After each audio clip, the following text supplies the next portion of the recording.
This is the Workplace Podcast with your host, William Corliss, brought to you in association with Yellowwood, providers of executive coaching, corporate training and facilitation, your external learning and development partner. Each week, we focus on a different aspect of the workplace. We hear from guest speakers who are subject matter experts and are incredibly talented at what they do. These experts will give you a different perspective and insight to work life, with the aim of empowering you to take a different path to success in all aspects of work life. These perspectives will include career and personal success, leadership, high-performance teams, and creating a better work-life culture in your organisation. Yellowwood. Take a different path to success with your career, team, and organisation. This episode's guest is Dr. Ruth Gotian. Ruth is the Chief Learning Officer and Assistant Professor of Education in Anesthesiology and former Assistant Dean of Mentoring and Executive Director of the Mentoring Academy at Weill Cornell Medicine.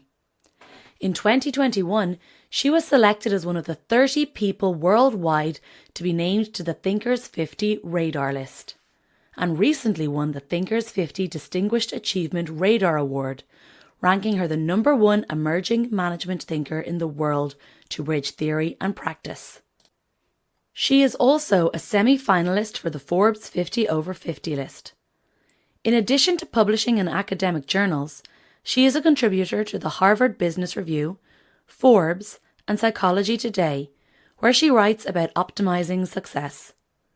Her research is about the mindset and skill set of peak performers, including Nobel laureates, astronauts, and Olympic champions, which she writes about in her book, The Success Factor. Welcome to the Workplace Podcast. Joining us today is Ruth Gotian, and we are going to discuss her book, The Success Factor, Developing the Mindset and Skill Set for Peak Business Performance. Ruth, you're very welcome to the Workplace Podcast. Thank you. I'm so excited to be here. This is my way of traveling around the world with still having my slippers on. Excellent. And we're going to discuss high performance. Most of our listeners, I am sure, if they're listening to the Workplace Podcast, they already know what a high performer is, or do they? So they might be relentless in their approach, but it's really about getting to the next level. And what I've discovered about your book is there's small key differences that high performers or high achievers have. So what might they be? There really are. And I'll just backtrack a little bit. I have been obsessed with success forever. And I knew that if we were going to, as a world, improve our success, I really had to learn the lessons from the best of the best. So I studied. And when I say I studied, I literally went back to school when I was 43 years old to get my doctorate and study this. And I study extreme high achievers. So these are the Nobel Prize winners and astronauts and Olympic champions, to figure out how they became so successful so that we can reverse engineer it. And what I have learned is that much of what we have been taught or been told is not accurate. We have been told, wake up at 5 a.m. and read for 8 hours a day and make your bed before you do anything else. Those are habits. But those habits are very difficult to keep going. But what I realized is that the astronaut is just like an Olympic figure skater. They do the same 4 things. And if that's the case, success can be learned. So I am here to teach it. So you ready? Oh, I am ready. And that's what I love about this book. It is full of anecdotes, examples. You have billionaires in there as well. So we'll go to that later on. So there's people going to be listening in here and they might be daunted or maybe feeling that sense of self-protection going on. I'm not sure if I can learn success, as you were saying there. Can it be learned? If someone was finding this daunting, what would you say to them? It absolutely can. This book is a blueprint. The Success Factor is a blueprint, and it's one that you can go back to and refer to often, because there's always tweaks that you can make. And also, what works for you now may not work for you later. So I don't just tell you what the Nobel Prize winners did. I actually teach you how to do it. And that was very important to me because while I can geek out talking about theory and research, most people want to know, tell me what I need to do. So that was really not just the big idea, but the actual plan of how to do it. For example, when I talk about all these high achievers tapped into their intrinsic motivation, that's the motivation that comes from within. It's not those diplomas, the awards, the medals, the prizes. That's called extrinsic motivation. That's when other people judge us. That is very short-lived. That's hard to maintain and sustain that motivation. But when it comes from within, that's the intrinsic motivation, that fire in the belly. And nobody, not under any circumstances, can put out that fire. That's that pilot light within you.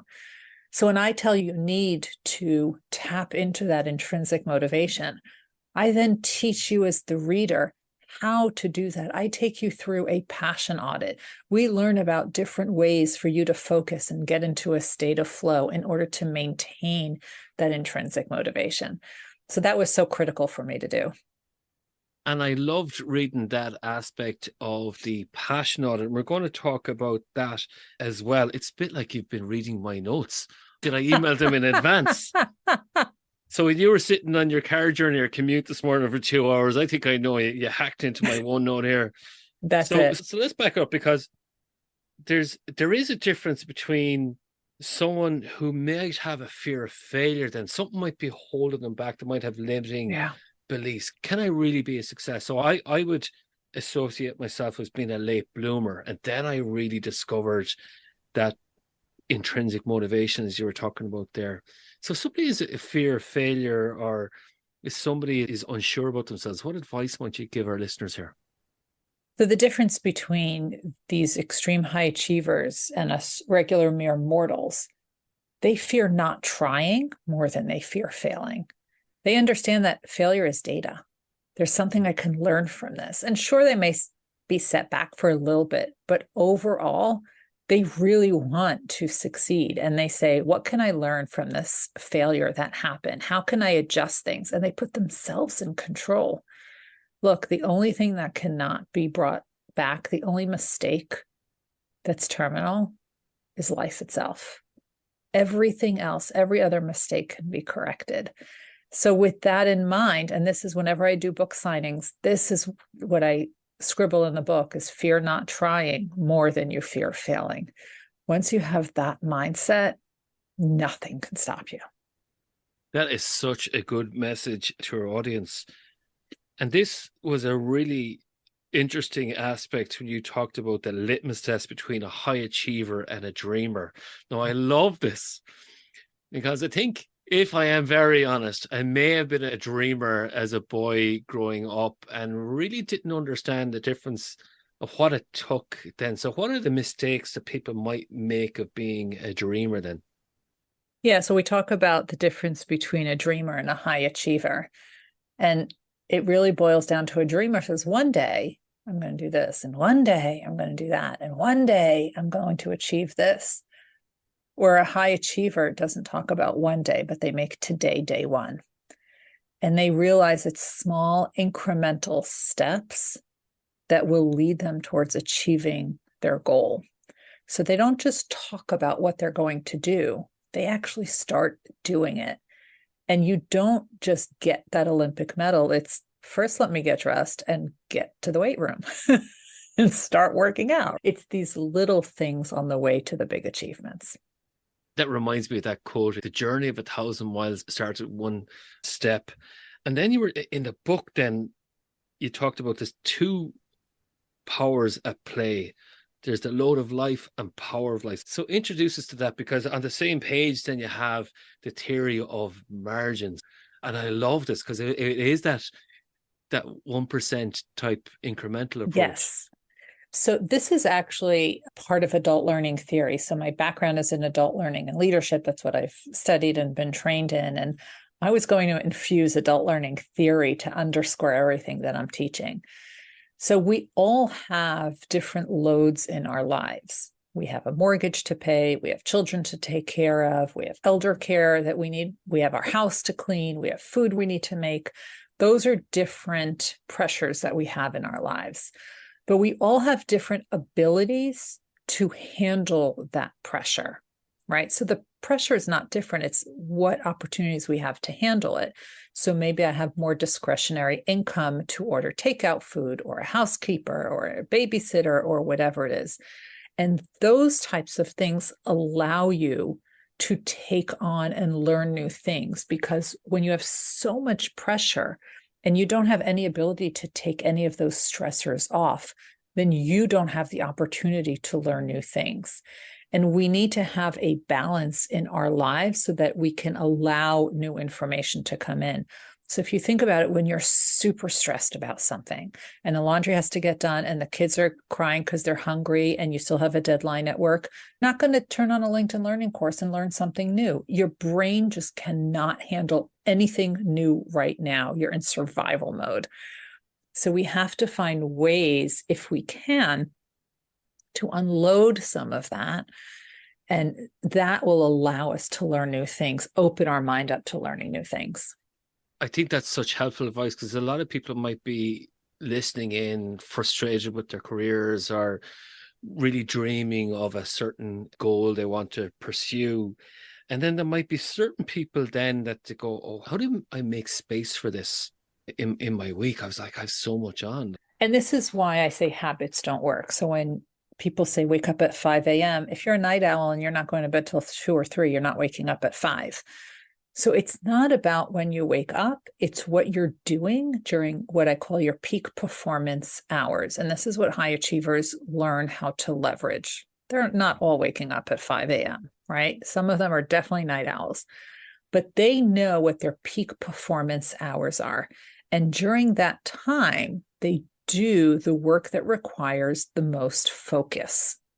So for example, for me, I do a lot of writing and editing, and I am very much a morning person, which means unless it can be helped, I usually don't have Zoom meetings in the morning because that is passive. I do my writing and my editing in the morning when I am the most focused.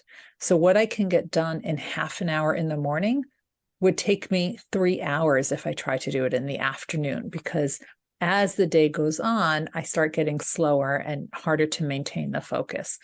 So you need to learn what are your peak performance hours and then leverage that. So don't waste your time with passive tasks, emails, social media, Zoom meetings during your peak performance hours. Those times need to be wholly on your calendar so that you can do that deep work, and you will see your productivity will skyrocket if you do that. And that is how you will make time for other things. So say, for example, I do make time for other things, and I think a little bit of everybody has procrastination. I put stuff off. So I'm going to put off reading that book by my bedside locker, or I'm going to put off my exercising or my healthy eating, whatever it may be. What advice do you give to people on procrastination and dealing with that? Yeah. If you're procrastinating, there's a reason for it.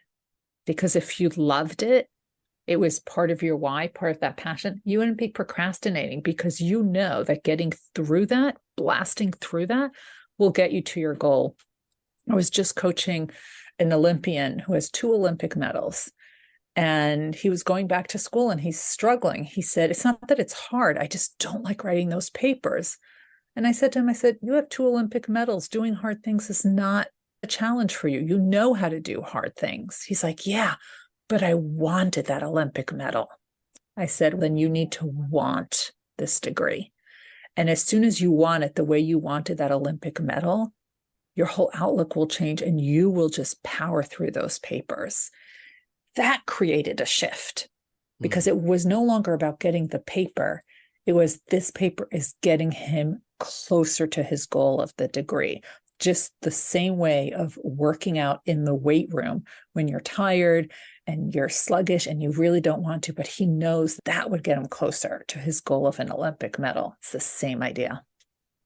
And you mentioned the passion audit a few times. So a couple of things on that, because I think that's where the big shift for me, when I was a late bloomer, it was as I found out what I was passionate about, and I really started getting a real thirst for learning and all things learning and development related. So say, for example, I'm someone that has tried a few things or experimented a few things and just nothing's working out for me. What advice would you give to people, or what isn't the passion audit that I could start doing? Yeah, so the passion audit differentiates between what you're good at and what you're not good at, what you enjoy doing and what you don't enjoy doing. And there are clues to help you figure out what those things are. And it's a simple 3-column exercise. I talk about it a lot in the book, The Success Factor. It's also one of the resources you can download.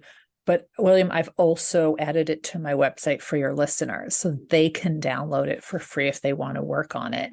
They could just go to my website, ruthgotian.com/passion audit as one word, and they can download that 3-column exercise. And again, this will help you differentiate between what you're good at, what you're not good at, what you enjoy doing, what you don't enjoy doing, what you procrastinate doing, what you would do for free if you could. And I ask these kinds of questions that will really get you thinking about it in a deeper way, because that will help you figure out what it is that you enjoy doing. And you only need to spend 20% of your time doing what you love in order to decrease burnout.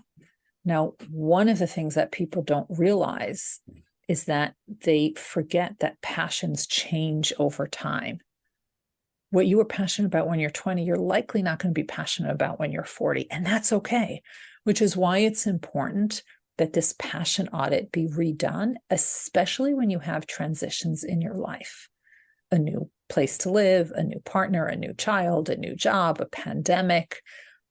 These types of transitions cause us to reevaluate what's important to us. And when we reevaluate what's important to us, our passions automatically change. So it's very important to do it at those key junctures in your life. You're mentioning lots of questions to ask yourself. And that's what I really love about this book. You can coach yourself, you can teach yourself to be so successful. And you outlined then in the book, there's different elements to success. So you mentioned one of them already, intrinsic motivation. Does purpose play a role then in an individual's success? It's their purpose, it's their reason for doing it, right? It's their why. And it always goes back to your why, because once you are centered around that, you can figure out what it is that you love to do. And then you can go after it full force. So another part then I was thinking about was, how do you maintain motivation? You do the reevaluation. And here's a side joke that I tell to people sometimes. What has hygiene and motivation got in common? Oh, what? If you don't do it daily, it's worthless. That's so true. So true. Look, I think you have to have people who hold you accountable. And every single person who I interviewed, the astronauts, the NBA champions, all of them surrounded themselves with a team of mentors and a coach who held them accountable and saw their potential and pushed them. Because sometimes when things don't work out, we are so deep inside the jar, we can't read the label. It's these people who can help us, give us that perspective. Now, if Olympians can have a team of mentors and coaches, why do the rest of us think we're above it? We're not.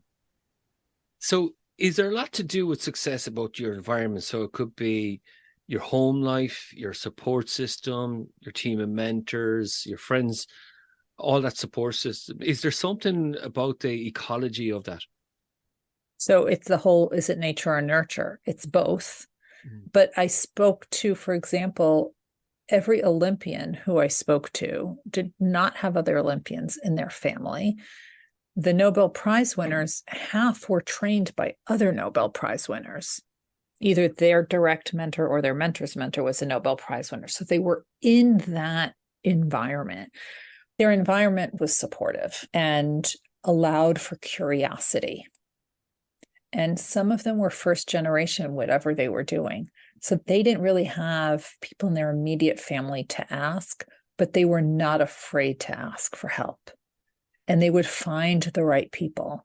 And even now, with their Nobels and going to space and Olympic medals, they still ask for help because they said, I don't know what I don't know. And that's a gap. And I need to help close that gap. So they will seek out support, even with all of their accolades. And I'm going to return to the mentoring piece later on. What I'd like to go to next is that sense of perseverance that you mentioned as one of the elements there. You talk about a strong work ethic, optimistic outlook, failure and rejection, and no means not yet. So I might go into dealing with rejection, if that's okay, because dealing with rejection, people are kind of going, oh my, that has hit me so hard. Oh, I'm not sure how I can handle this. Yeah. And that's a big one because rejection is part of life. And I shared the story of Dr. Peggy Whitson, who is a biochemist, and she worked at NASA. And ever since she saw the landing on the moon, she wanted to be an astronaut. Now, not everyone who works at NASA is an astronaut. She worked as a biochemist. And one day they allowed women to be astronauts. And she said, this is what I want to do. And she applied and was rejected, and applied again and was rejected. And she kept applying and getting rejected for 10 years. Now, I don't know about you, and I don't know about any of your listeners, if they would apply for the same job over and over again for a decade. I know I wouldn't. But she was insistent. And she said, every single time I was rejected, I heard that as not yet. Let me figure out what I know about NASA and the culture and what they're looking for and how I can leverage that to strengthen my application.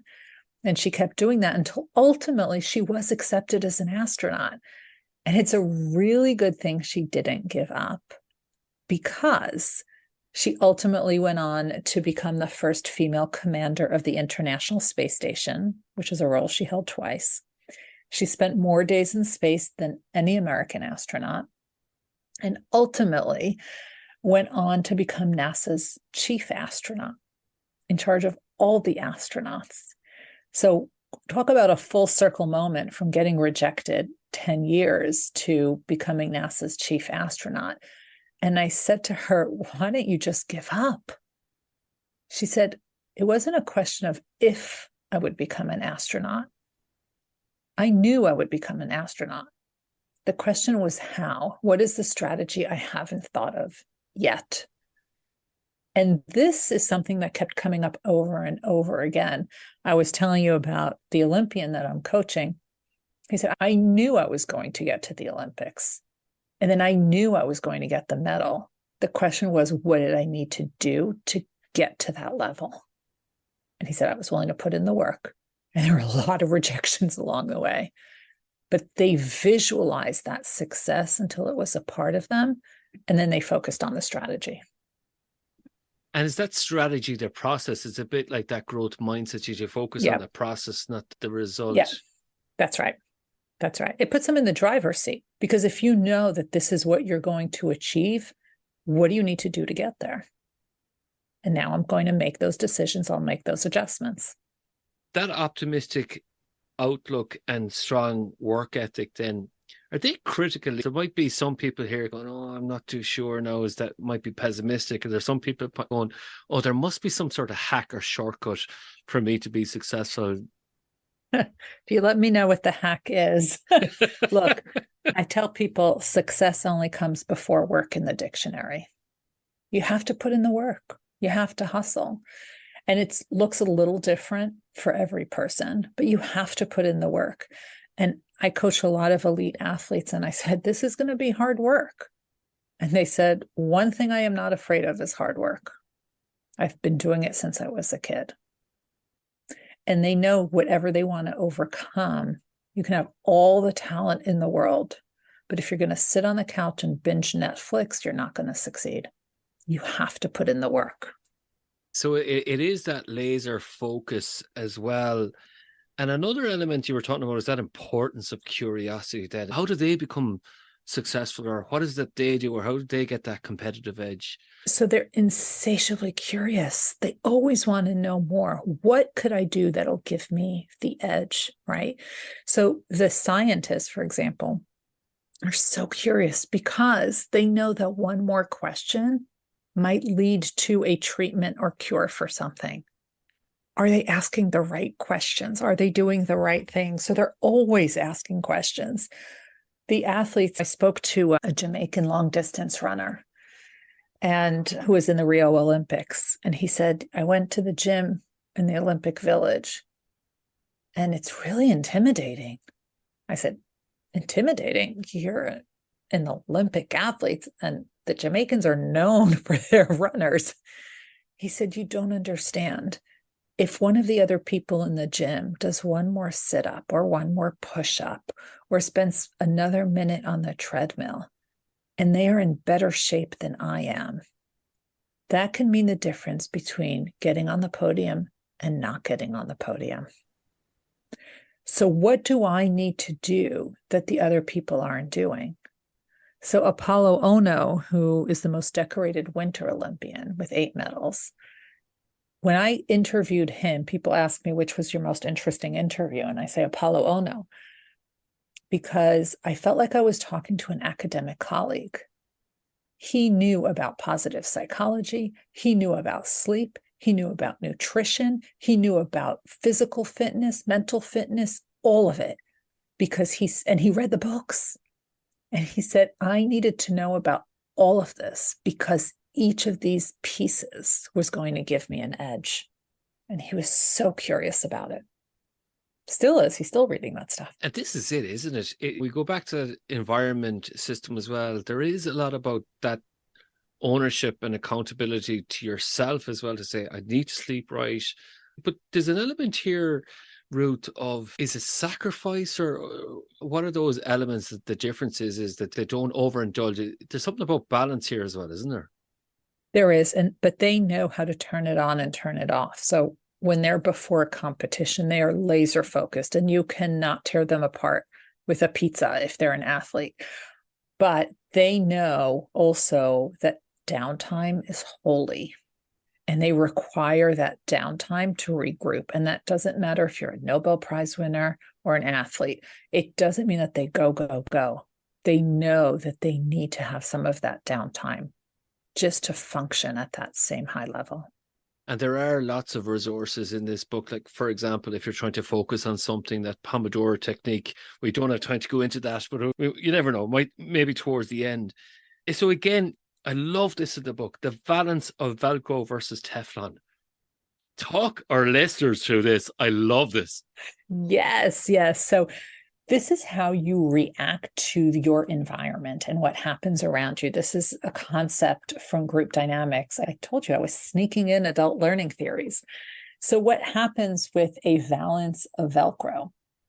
If something negative happens to you, somebody doesn't respond to your text message, your email, they roll their eyes at you, whatever it is, right? Those negative things stick to you. And if it happens often, it sticks to you and sticks to you and sticks to you until ultimately it weighs you down. You can have 1,000 positive reviews. You are going to focus on that one negative review. And it takes up so much of your, what we call a cognitive load. You are so focused on it, it weighs you down. You cannot think about anything else. You cannot do anything else. Now, on the flip side of that, we have a valance of Teflon. All those eye rolls, negative comments, they just glide off of you like Teflon. Now, I used to be the queen of Velcro. I took everything personally.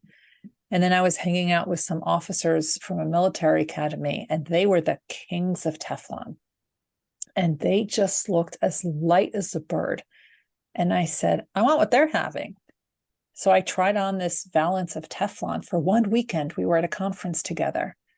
William, it was the most liberating feeling ever. And I will never, ever go back to Velcro. I am now Teflon all the way. Because when you don't let things stick to you like Velcro, you have room in your life to do so many other things. You can either Be more productive. If that's what you need, you can spend more focused, mindful time with the people who you love the most. And I think that's what's important. So I highly recommend drop the valance of Velcro and embrace the valance of Teflon. Let's go through that, because I'm like, okay, where do I buy that cloak there? And I go to the shop and I go, I'm looking for a long trench coat with made of Teflon material. It's easier said than done. I think some listeners might be listening in. Is there any tips or whatever? Is that self-talk? I think most people say, I am going to be Teflon from now on. No, you're not. No, you're not. I say, try it for one meeting, then build on 2 meetings, then half a day, then a full day, then a weekend, then a family dinner. You have to build on. We don't get from putting on a uniform to the Olympics. There are small steps in between. And it's the same with this.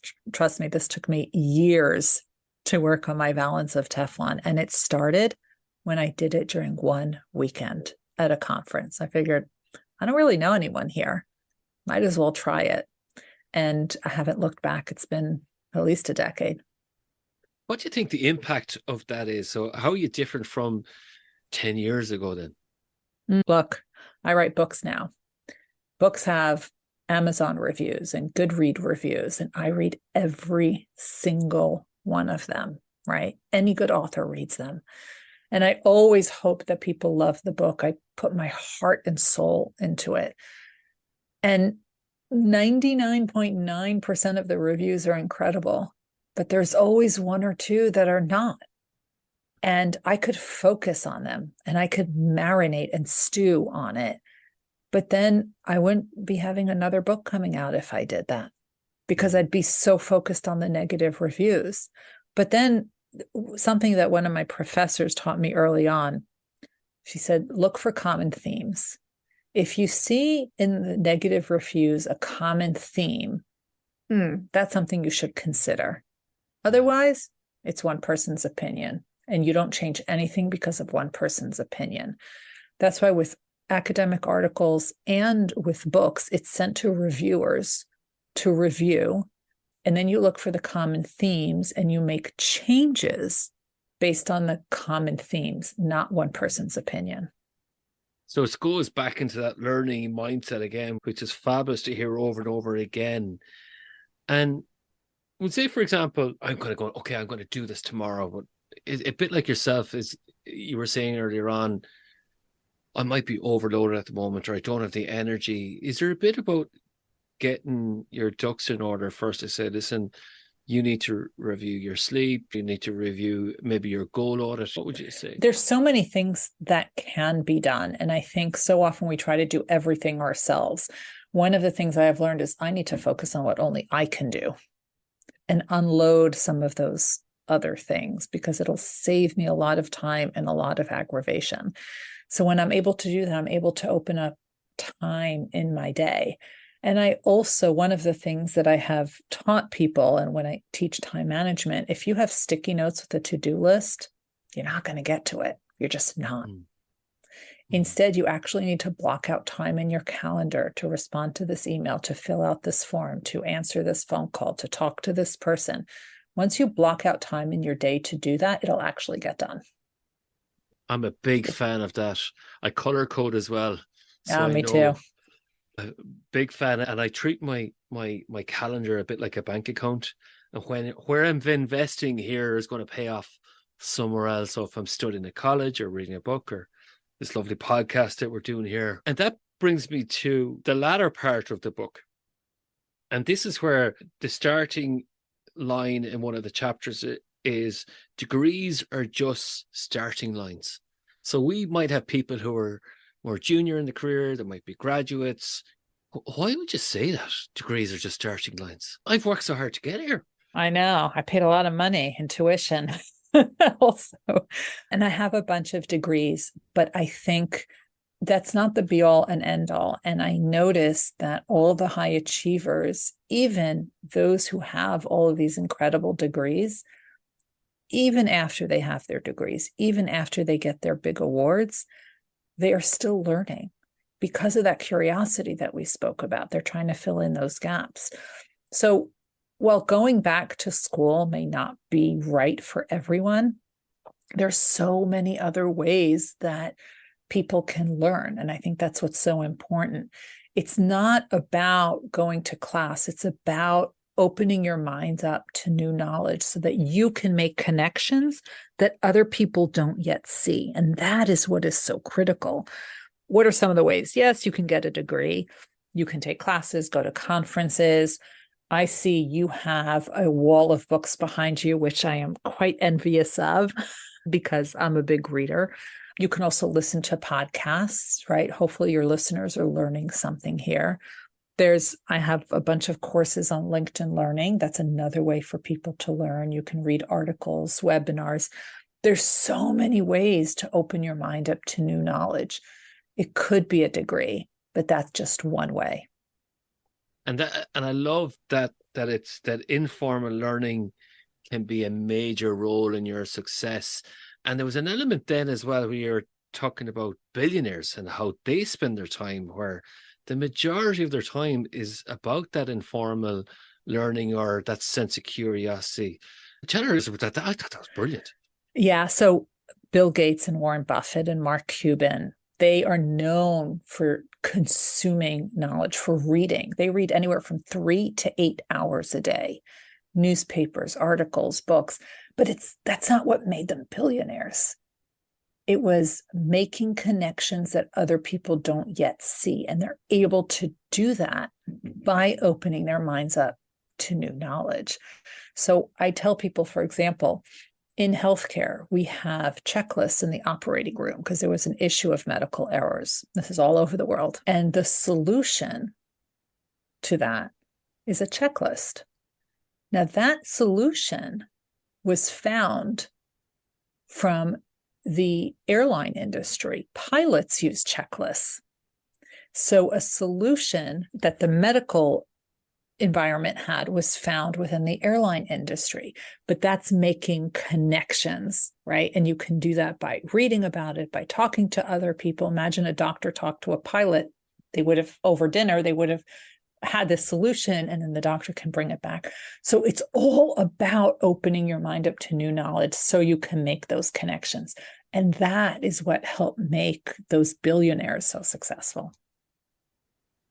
And I think I remember a story, if I'm right, where you were interviewing someone and they were a scientist and you thought they were listening to music as they were looking through a microscope, and they were double jobbing. They were actually listening to a podcast. Am I right in that story? That was one of my students. Yeah. He came into my office with podcasts and I said, "Oh, what are you listening to?" And I was sure it was some music or a band or whatever. And it was an interview with a scientist about his career. And that's when I realized they leveraged every opportunity to learn something new. So speaking about that, then we talked about mentors earlier on.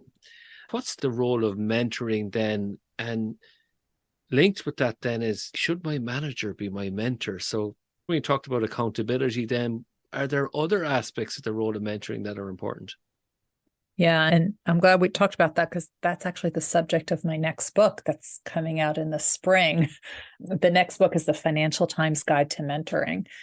And the reason I wrote that next book is because I realized that all high achievers surrounded themselves with a team of mentors. And these are people who believed in them more than they believed in themselves. And it was a diverse group of mentors. So it wasn't just people within their field. It was within their field, outside their field, people senior to them, at their level, junior to them, retirees. And that is what made them better because they were always asking questions, always seeing, what else can I learn? What have I missed? I don't know what I don't know, but maybe these people can bring it to my attention. And when they got into a funk, it was these mentors that pulled them out of it. I can identify with that so much. And what I really like is a mentor can really be anyone. And then I think you give advice then is, we'll say, for example, if you only have one mentor, well, what happens if that mentor is no longer available or they move on or they're not accessible? So there's lots of different tips that you give there. So let's go back to that question that I had is of Should my manager be my mentor? So I think, and I've written quite a bit about this because I get asked, because very often that's a default. And it has some challenges to it. I think they can be your mentor, but they should not be your only mentor. And here's why. If they mentor you well and you succeed, you're going to go on to another job. Now they need to fill that job, which takes a lot of work, takes them away from doing what they're doing. And if there's no one doing it, they don't have a replacement for you just yet, then they need to do your job. So if they mentor you too, that might be extra work for them. So it's this catch-22. So I'm not saying they can't be your mentor. I'm saying they shouldn't be your only mentor. And some people might be reluctant to reach out to people that might be fearful. And is there any advice you would give to people in looking for a mentor? Yeah. So there's a lot I write about that in the book. There's also an article in Harvard Business Review on how to find a mentor when you're stuck at home. The first thing is I want you to focus on developing relationships with people. Now, you would never ask somebody to marry you on the first date, right? So you don't ask your mentor for anything the first time you meet them. Instead, you want to just develop a relationship where you get to know and trust each other. And if anything, I want you to offer something before you ever ask. And when you start to offer, then when you ask for something, you have to make it contextual. So I could say, William, I'm working on this project. I'm stuck on this one area. I know you have expertise in this. Could I grab 20 minutes of your time to talk through this to see what I'm missing? Now, this is after you know, like, and trust me. I've made it contextual. You know exactly what we're going to talk about. I told you how long I want to talk to you. And now you say, sure, because it's not, can you help me with my career? It's something very specific. And the more the person knows, likes, and trusts you, the more they want to talk to you. And that's what it's all about. That's part of being a good mentee, isn't it? You're being organized, you're prepared, it's concise, it's time limited, so it's easier for that person to engage. Is there any other ways that I could be a good mentee? Yeah, I think the mentee has to take the first move, right? And really make that first move and show them that you're willing to put in the work. You always want to underpromise and overdeliver as a mentee. All of that goes back to know and trust and see how you can help your mentor. The more you can do that, the more you can do those things, the more the mentor is going to want to help you. Because remember, the best mentors, they measure their success by their mentee's success. So I want to be a good podcast host here, not under promise and over deliver. And there's an element here of, if you were to give advice to your younger self, what advice would that be? Looking back on all your learnings, because there's a huge amount of research gone into this book. What advice would you give? A few things. I would have listened to my late father, who said, you don't ask, you don't get. So I would have the confidence to ask people. That's how I met all these people. The second thing is, don't let other people define what your success will look like.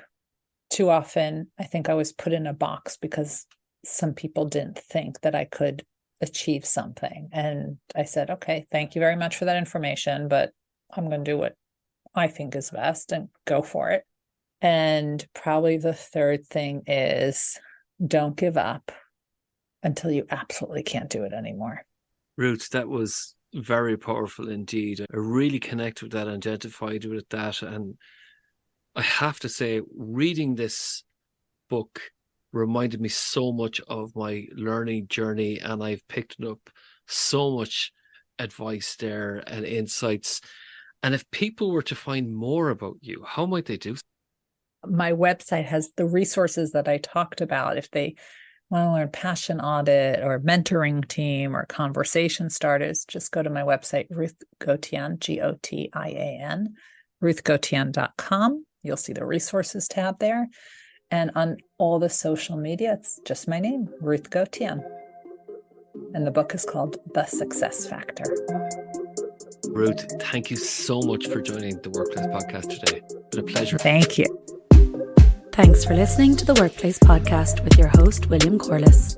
Our special thanks to this episode's guest for sharing their expertise with us. If you found this episode valuable, please rate and review it.